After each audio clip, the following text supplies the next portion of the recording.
What's up, YouTube? Today we're going to talk about cap rate. What is cap rate? So let's not waste any time and get right into it.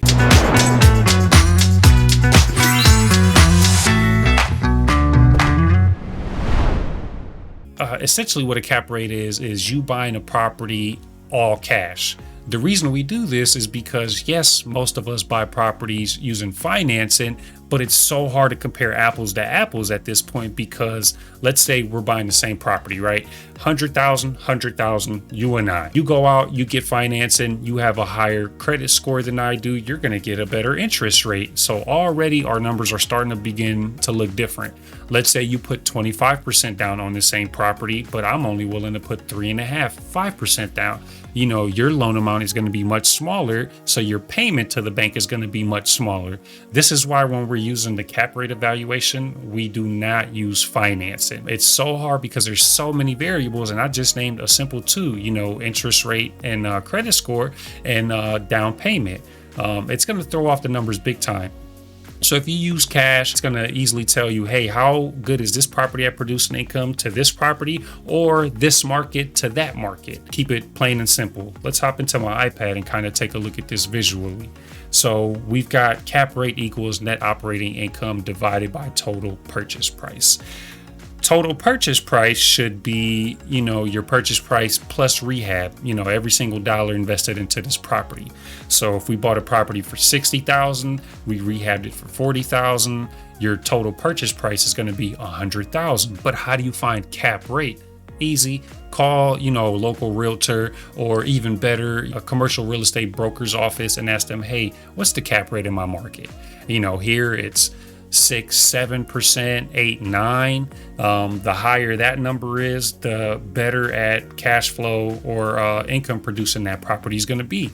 The lower your cap rate is, the worse that property is going to be at producing income. Say if you were to go out to the West Coast, San Francisco or something like that, prices are ridiculous compared to the income this property produces. Hell, it could be negative. We don't want that. So it's a good way to evaluate apples to apples.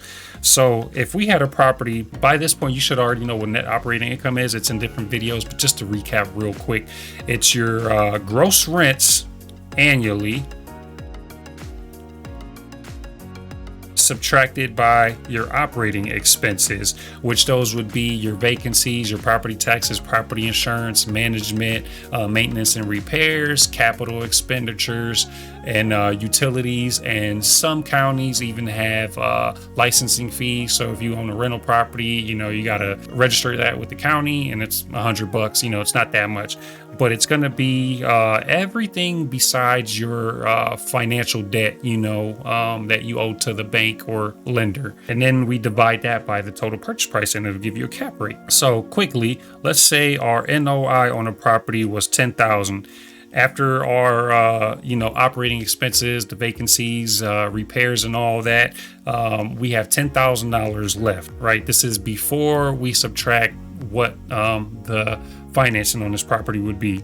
We're going to divide that by that $100,000, that total purchase price. We're keeping the numbers very simple, which is going to give us 10%. Not bad, compared to, let's say, the stock market, 8%, or, a CD, 2%. That's why us investors, we like looking at this because it tells me, hey, what are my opportunity costs? Am I going to take this $100,000 and invest it in property A, or am I going to take this $100,000 and invest in another asset vehicle, asset class, or a different property that's going to yield more? But let's say our NOI was $5,000 divided by that same purchase price, right? Let's say it is just lower rents and same purchase price.